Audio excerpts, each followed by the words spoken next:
أعوذ بالله من الشيطان الرجيم بسم الله الرحمن الرحيم فاليوم لا تظلم نفس شيئا ولا تجزون إلا ما كنتم تعملون فاليوم آج لا تظلم نفس شيئا کسی بھی شخص پر ذرہ برابر بھی ظلم نہیں کیا جائے ولا تجزون اور تم کو بدلہ نہیں دیا جائے گا الا ما کنتم تعملون سوائے ان اعمال کے جو تم کیا کرتے تھے۔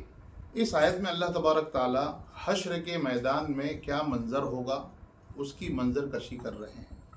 جیسے گزشتہ کل بات آئی تھی کہ سور پھونکا جائے گا اور سور پھونکنے کے بعد حشر کا میدان قائم ہوگا، لوگ اپنی قبروں سے نکل رہے ہوں گے اور حشر کے میدان کی ہولناکی اور خطرناکی دیکھ کر وہ کہیں گے من بعثنا من مرقدنا ھذا، ہمارے اس آرام گاہ کی آرام کرنے کی جگہ سے ہمیں کس نے بیدار کر دیا۔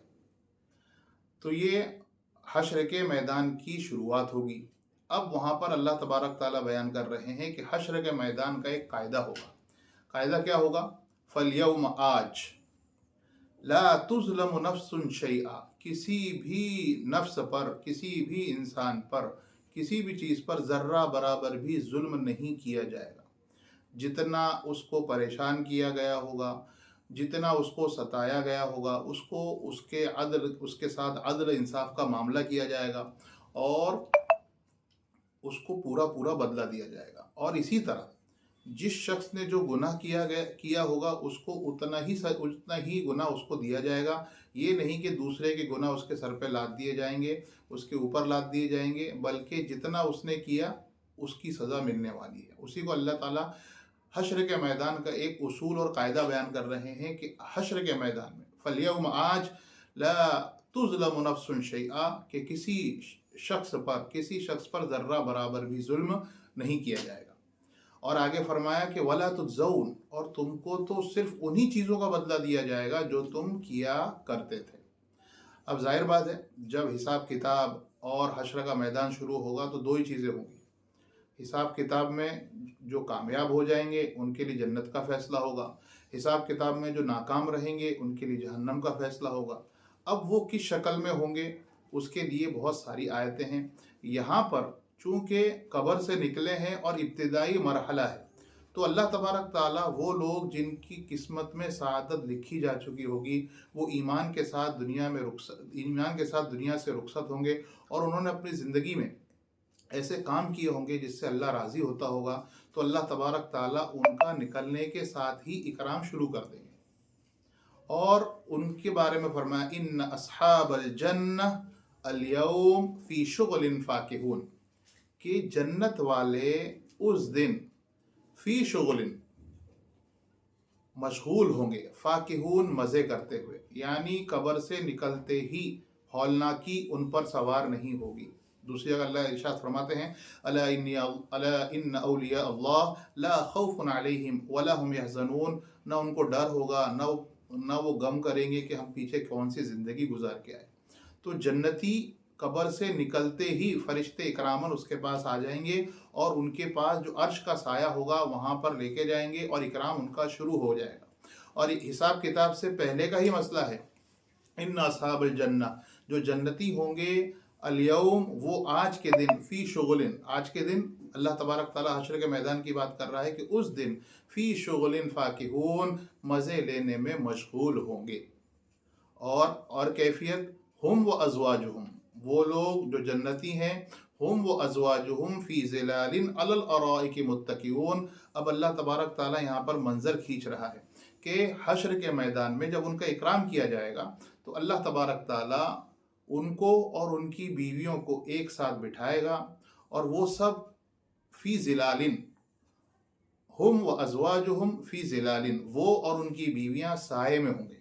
سائے کی اہمیت وہاں پر بہت زیادہ ہوگی، کیونکہ سورج جو ہوگا وہ ایک دم تپ رہا ہوگا اور سورج کہتے ہیں کہ بہت نیچے اس کی تپش ہوگی، نیچے بھی زمین جل رہی ہوگی۔ ایسے میں جو سائے میں رہے گا وہ سکون میں رہے گا۔ تو سب سے پہلے وہ سائے میں ہوں گے، اور علی الارائک، وہ مسہریوں پر، وہ بڑے بڑے صوفوں پر، متکئون، टेक लगा कर बैठे हुए होंगे। उनको इत्मीनान होगा कि हिसाब किताब के बहुत जल्दी हो जाएगा और अल्लाह तबारक ताला उनके लिए जन्नत का फैसला कर देंगे, जैसे कि दूसरी आयतों में उसका जिक्र है। और खाने पीने के लिए लहुम फ़ीहा फ़ाकिहा, लहुम उनके लिए, फ़ीहा वहाँ पर यानी उस जिलाल में, साए के अंदर, फ़ाकिहतुन मेवे होंगे। और सिर्फ ये तो मेवा एक मज़े की चीज़ है, इसीलिए उसका तज़किरा है। आगे उसको और जनरलाइज किया और आम किया और कहा वलहुम, और उनके लिए उस मौके पर माँ वो तमाम चीज़ें होंगी, यद्दऊन जो वो ऑर्डर करेंगे, जो वो मांगेंगे, जो वो तलब करेंगे। जिस तरह शादियों में कोई जाता है और शादी में, बड़ी शादी है, लोग मेहमान बनकर जाते हैं और कुछ लोग उनके इकराम में, उनको खिलाने पिलाने के लिए उनकी खिदमत में लगे रहते हैं, तो फिर वो उनको वो जो मांगते हैं उनको लाकर दिया जाता है। उसी की मंजर कशी वैसे ही करने की कोशिश की गई है। वैसे तो जन्नत, जहन्नम, हश्र का मैदान वो कोई तसव्वुर नहीं कर सकता, लेकिन एक समझाने के लिए कि लकुम फ़ीहा लहुम फ़ीहा फ़ाकिहतुन, कि उनके लिए उसमें मेवे होंगे, वलहुम और उनके लिए हर वो चीज़ होगी, मा यद्दऊन जिसका वो ऑर्डर करेंगे, जिसको वो तलब करेंगे, जिसको वो बुलाएंगे। फिर फरमाया सलामुन कौलम मिर रब्बिर रहीम, सलामती भेजी जाएगी। सलाम की बड़ी अहमियत है। सलाम के माने आते हैं महफूज रखना, ये अल्लाह तबारक ताला का नाम भी है। और अल्लाह तबारक ताला ने अस्सलामु अलैकुम, ये जो दुआ हमको कही गई है, हम जो दुआ हमको सिखलाई गई है, उसकी बड़ी अहमियत है। और उसका मतलब ये है कि हम जिससे सलाम करते हैं तो वो हर तरह के गम, रंज, मुसीबत, आफात से महफूज रहता है। अस्सलामु अलैकुम, तुम पर सलामती हो, मतलब ये कि आप हर गम रंज से महफूज रहें, ये सलामती है।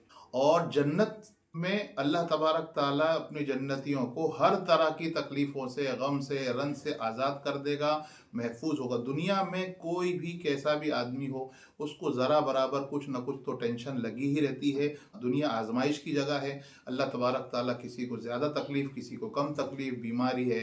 अल्लाह ताला कुरान में फरमाते हैं वलनब्लुवन्नकुम बिशैइन मिनल खौफि वल-जु'i व नक़्सिन मिनल अमवाल वल अनफुसि वस्समरात, कि अल्लाह तबारक ताला हम तो तुमको आजमाएंगे, बिशैइन मिनल खौफ, टेंशन देकर, कुछ ना किसी न किसी चीज़ का टेंशन लगा होगा, वल-जु'i खाना कम होगा, वल-जु'i व नक़्सिन मिनल अमवाल कभी माल की तकलीफ़ होगी। तो ये सारी चीज़ें क्या हैं, ये अस्सलामु अलैकुम से ये सारी चीज़ें दूर हो जाती हैं, ये सारी तकलीफ़ें दूर हो जाती हैं। आज हम जितना हमारा करीबी होता है, हम उतना सलाम ही नहीं करते, हम उसको सलामती की दुआ ही नहीं देते। होना तो ये चाहिए कि हम जितने हमारा अजीज़ हो उसको हम उतना सलाम करें। सहाबा तो दो साथ में चलते थे, बीच में कोई दरख्त आ गया, अब फिर दरख्त के दोनों, एक इधर से और एक इधर से, तो फिर दोनों एक बार मिले, दोनों फिर सलाम करते थे, क्योंकि सलाम की अपनी एक अहमियत है। सलाम ये एक तरह से अल्लाह तबारक ताला ने हुज़ूर पाक सल्लल्लाहु अलैहि वसल्लम के ज़रिए हम और आपको महफूज रहने की एक दुआ बता दी है। तो हमको सलाम को आम करना चाहिए। और हकीकी सलामती तो जन्नत में होगी, इसीलिए जन्नत का एक नाम दारुस सलाम भी है। अब उनकी कैफियत ऐसी होगी, हर आदमी उनको सलामती की दुआ देता रहेगा। सलामुन कौलन, ये ऐसी बात होगी, मिन रब्बिर रहीम, जो रब्ब रहीम की जानिब से उन पर भेजी जाएगी। आवाज़ सलामती की आवाज़ आएगी, फरिश्ते सलाम कर रहे होंगे, खादिम जो होंगे, खुद्दाम होंगे, वो भी सलाम कर रहे होंगे। तो सलाम, सलाम का पूरा बोलबाला होगा जन्नतियों के लिए। इसीलिए अल्लाह तबारक ताला सलामुन, सलामती है उनके ऊपर, कौलन ये ऐसी बात होगी, जो ऐसी दुआ होगी, मिन कौमिन रब्बिन रहीम, ऐसे रब की जानिब से होगी, रहीमिन जो रहम करने वाला है। यहाँ तक हश्र के मैदान में जन्नतियों के साथ क्या मामला है उसका तज़किरा था, और आगे उन लोगों का तज़किरा है जिनके बारे में अल्लाह तबारक ताला का फ़ैसला जहन्नम का होगा, सख्त होगा, उनके हालात कैसे होंगे, उनका तज़किरा इंशाअल्लाह आइंदा आयतों में कल बयान होगा।